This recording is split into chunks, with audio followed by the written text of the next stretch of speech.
پروای از این ملت نمیکنن. اما چنین کسایی که میآیند نام مردم مهاجر میگیرن، نام مردم غریب میگیرن، آخر گپشون همین مردم مهاجر ملامت. اگر شما اینقدر شما دلسوز این مردم مهاجر باشین، مرحمت با چهرهتون ببروین که همین مردم مهاجر شما را باور کنه. وگرنه مردم مهاجر پروردگار به این مردم عقل دادگی است. من هیچگاه ایرم قبول ندارم که مردم مهاجر به او اندازه پایان بروند که توهین نسبتشون میشوه، توهین های غیر مستقیم اینا را قبول کنن. وقتی که ما زبان این مردم میشیم، از اطراف درد این مردم احساس میکنیم، از فاصله های دور ما درد این ملت احساس میکنیم، درد این مردم احساس میکنیم.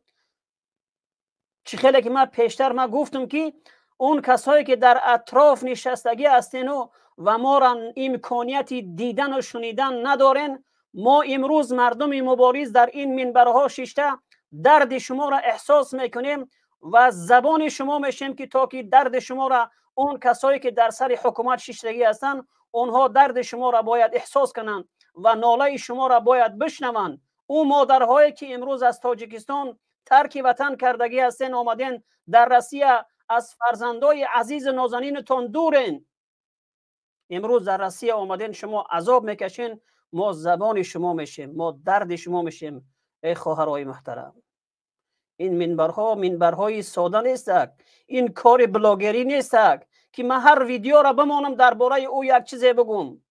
من در داخل دل شما وارد میشم، از درد شما گپ میزنم. من احساس میکنم که شما در چقدر سختی های سخت قرار دارید.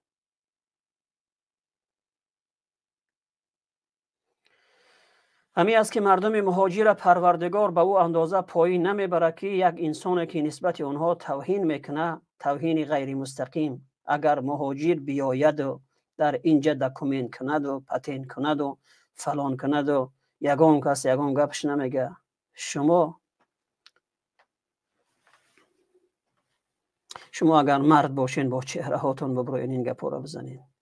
شما نه ما را گنده گفته ایستادین، نه رحمانوف گنده گفته ایستادین. شما یک موقع نیترال نگرفته ایستادین، اما با این موقع نیترال نتون شما توهین به این ملت کرده ایستادین.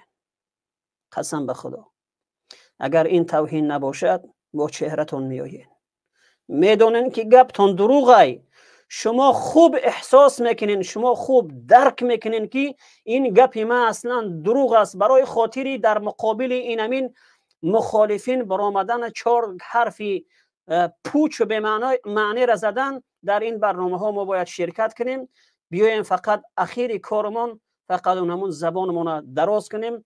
تمام نجاست هایی که حکومت رحمانوف کردگی است اونمون را پاک بکنیم. فرق نمیکنه در اینجا در سخنرانی هم کسی توهین بشه و کسی تحقیر بشه. اگر شما واقعا این گپا را از دل جگرتون میزنین، مرحمت با چهره بیاین که مردم بشناسه که بله این آدم درست میگه. شما فکر میکنین که ما در مریخ زندگی داریم، شما فکر میکنین که ما در زحل زندگی داریم، شما فکر میکنین که ما در کدام اقیانوس دیگر زندگی داریم، هیچ ارتباط به این جامعه و به این دنیا نداریم. ما هر روز درد مهاجر میشنویم.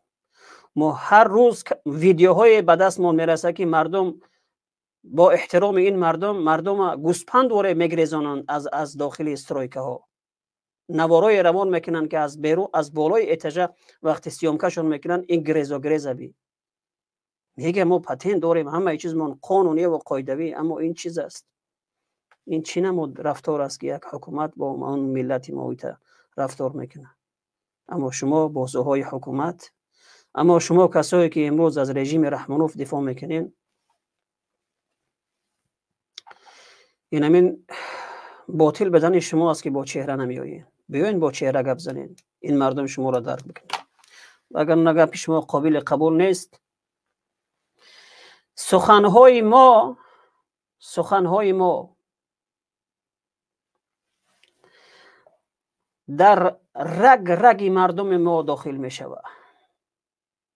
من در سخنهام به او اندازه باوری دارم که این سخنهای مردم مبارز وقتی که میزنن، اونها آرزوهاشون، خیالشون، اونها آرزوها و امیدهایی که در سرشون میپروراندن که من این ساله بشم زن میگیرم، انا این ساله بشم ماشین میگیرم، من کار میکنم، خانه و در میکنم، اما اون آرزوهاشون پرواز کرد و فقط در مهاجرت گذراند.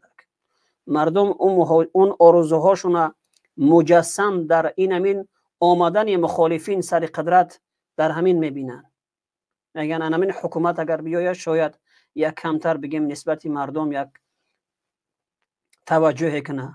از این حکومت حاضره همون داخلی وطن بودگی اصلا امیدشون کندگی هستک. از این حکومت حاضره کجا برسه به مردمی که اونها از وطن بی وطن هستند، در بدر هستند. حتی مردمی که در داخل وطن زندگی میکنن دیگر از این حکومت هیچ آرزویی ندارن، حتی امیدهاشون اصلا خاکستر شده است، رفته است. فهمیدین؟ من این چیزا را حتی گلونم بند میشه و این گپ را وقتی میزنم. شما چقدر بگیم انسان های توهینگر بدستین.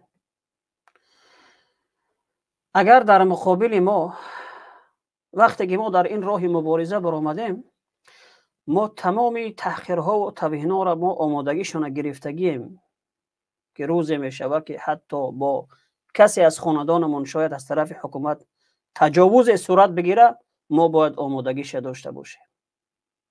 ما این حکومت هم میشناسیم. این 4 تا سگ و خره که پیدا میشوند بازوی حکومت میشوند، نسبت مردم مبارز توهین و تهمت و بهتان میکنن.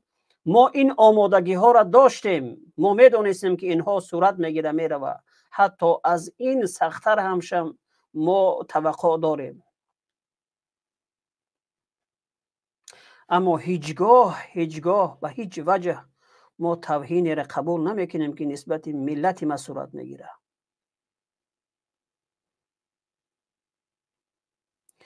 تواضع گر همه خواهی رفیقی بدی مجنون شو، اگرچه او به بالا می رود سر بر زمین دارد.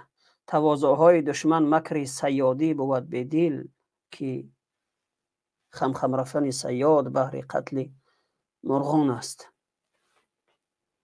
تواضع های شما بهر قتل مرغان است.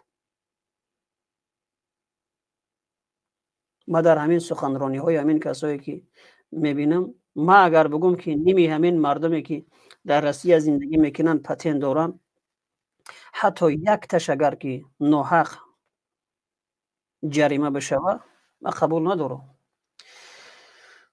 اما یک انسانی که به هدف باشه، انسانی که اصلا غم ملت و غم این وطن و غم این مردم در سرش نباشه، اون دیگر چی فرق میکنه؟ میگه مهاجرت در همه جا هستک. اگر ببینن که در جایی که مردم تاجیک خدای ناخواسته تجاوز میشوه، میگه خیلی تجاوز در همه جا میشوه. اگر رفته و که از این سختتر شده در جای دیگری ببینن، پیدا میکنن که من همین چیز میبینم. اگر بگم که تاجیکستان حکومت رحمانوف امروز آورد به یک جایی که اومد رسید، خلاصا مردم الکی به طور مثال بگم که مردم به یک از اخلاق بیرون شدگی هستن، چه تری در همه جا هست. من این خیل پولیسی و این خیل بگم که کانسپت و این خیل مفهوم و این خیل ایدئولوژی در سرم نمی پرورانم. من قبول ندارم این چیزا. در تمام دنیا مهاجرت باشه، ما باید کوشش کنم که ملت ما در داخل وطن باشه، بلکه دیگر ملت ها مهاجر بشوند، بیاین در کشور ما کار کنن. نیست این خیلی مثال دبی، امارات، قطر، کویت، سینگاپور، مالزیا، خیلی کدام یکی از اینها را مهاجر دیدگی؟ تایلند ندارن مهاجر. یک آدمش میایه باور که همین در گردنش این قفت اپارات 2 کیلو های پروست تماشا میایه.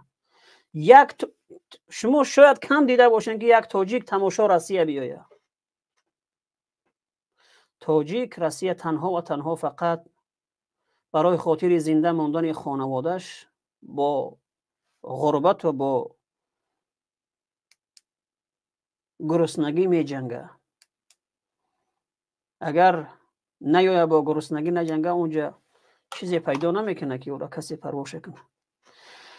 در کشورهایی که نظام سوسیالیستی دارن، در وقتی که انسان بیکار میمونه، حکومت برای اون کسایی که ملتشون هستند بیکار نمونن، اونها را یک مقدار پول